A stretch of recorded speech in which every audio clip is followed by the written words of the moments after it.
장관님 이제 그 정부에서 그 농가가 이제 잘 살 수 있도록 하는 정책을 말씀하셨는데 네.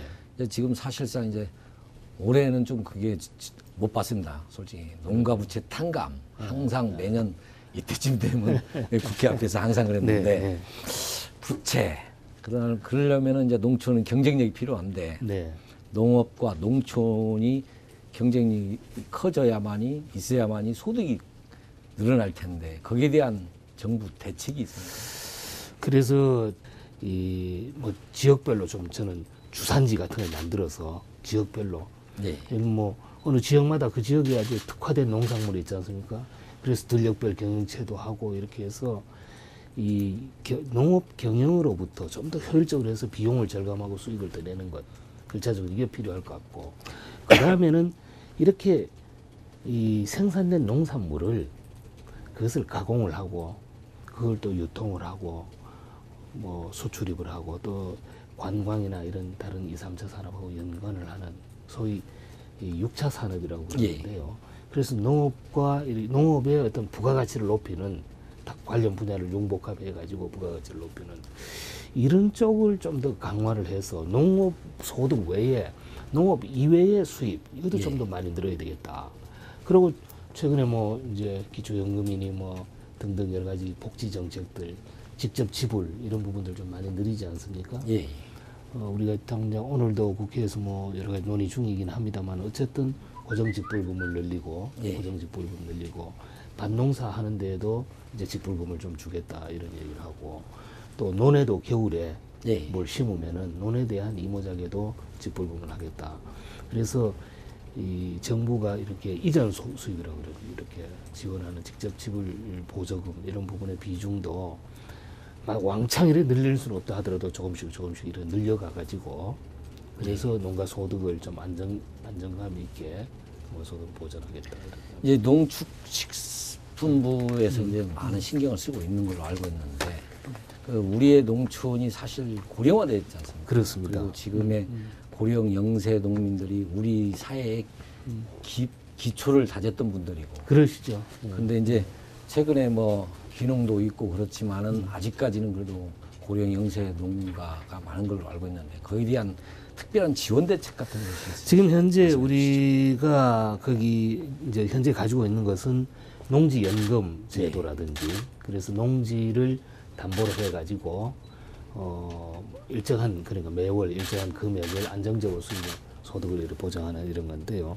이게 농지 담보를 평가하는 방법이 기존에는 공시지가로 했습니다. 그러니까 농지가 좀 있더라도 이게 제대로 가격 평가를 못 받으니까 충분히 이게 수입원이 되지 못했습니다. 그래서 이것을 이 감정 평가나 이런 식으로 좀 다른 방법을 해가 조금 더 이제 제값을 쳐서 농지 담보를 할 수 있도록 이렇게 한다든지 그 다음에 농업인에 대한 국민연금 보험료 지원 이런 부분을 조금 더 이렇게 늘린다든지 그래서 농업의 특성을 살린 그런 그 복지 정책을 조금 더 확장을 해 나가겠습니다. 이런 말씀을 드릴 수 있고요.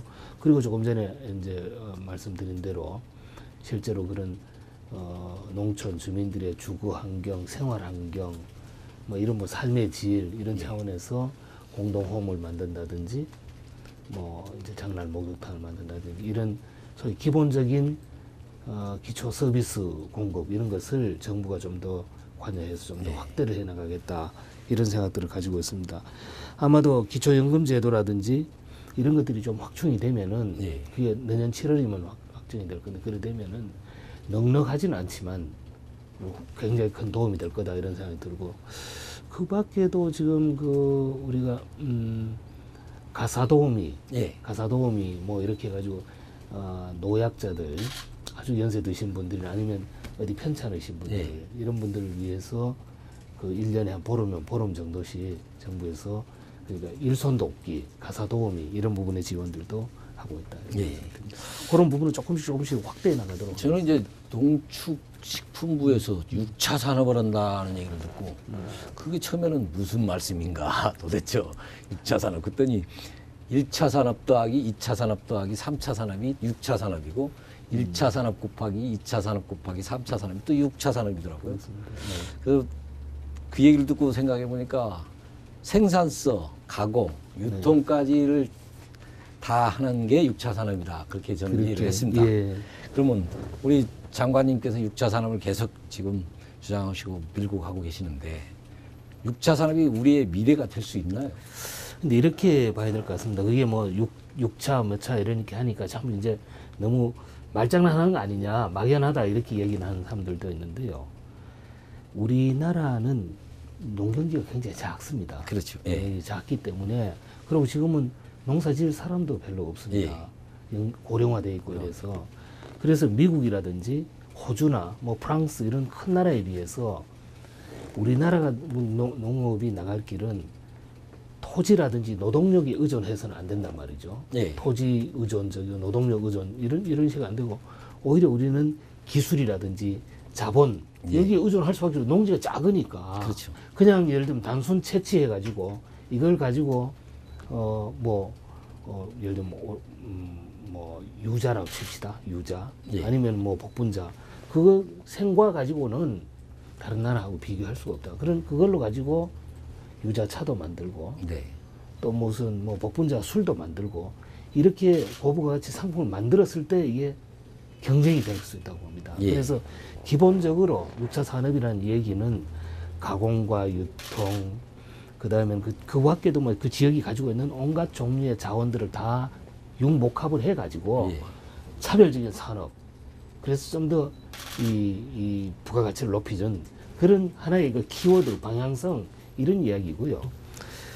그런 점에서 저는 이 6차 산업을 좀 이해해 주십사 이런 얘기고 그게 어제 오늘 이야기가 아니라 제가 6차 산업이라 하면은 90년대 중반에 제가 어디 우연하게 일본에 갔다가 거기에서 이런 얘기를 하는 것을 원래 얘기하시는 분하고 같이 동경대학의 이마무라 교수 하던 분하고 같이 얘기하다가 나온 얘기인데 그 이후에 계속 이렇게 이쪽 주장을 해왔습니다.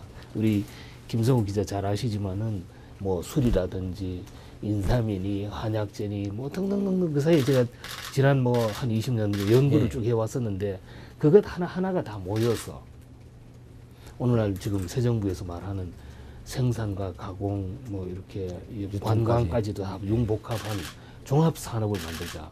예. 그래서 어느 한 지역을 이렇게 놓고 보면은 지역을 이렇게 놓고 봤을 때 현재까지 여러 가지 그런 관련된 사업들이 있었습니다. 생산은 생산대로 지원을 했고, 가공은 가공공장 지원했고, 또 APC니 뭐 이런 유통시설도 지원했고, 네.